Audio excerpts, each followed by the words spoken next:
के सिया को हसिया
बोलो भैया आराम से। ये कितनी सौभाग्य की बात है।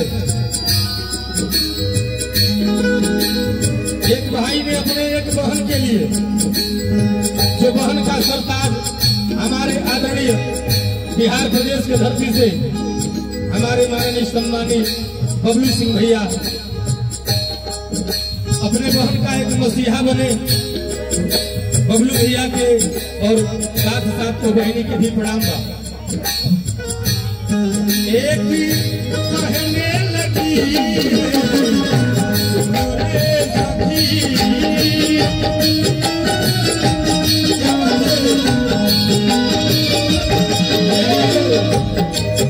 भैया जानकी से वो सभी बात करी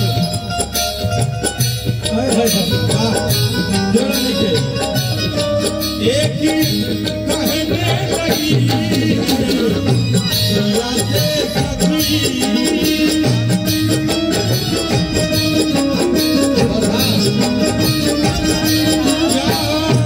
खूब चमेगी सिया राम की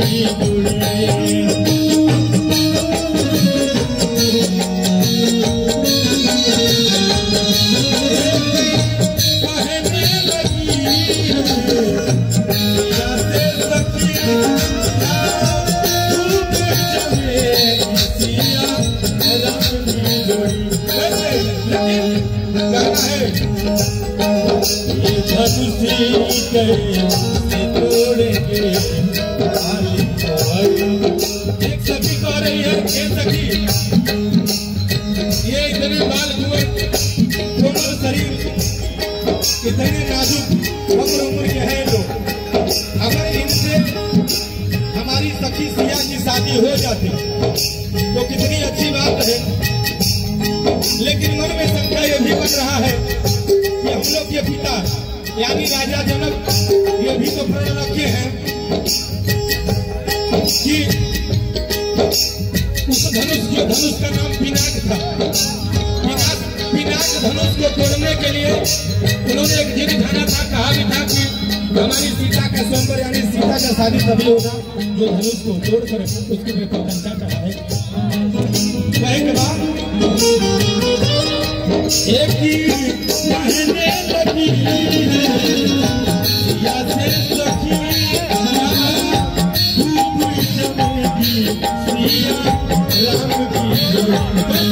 राम की ये धनुषी कहे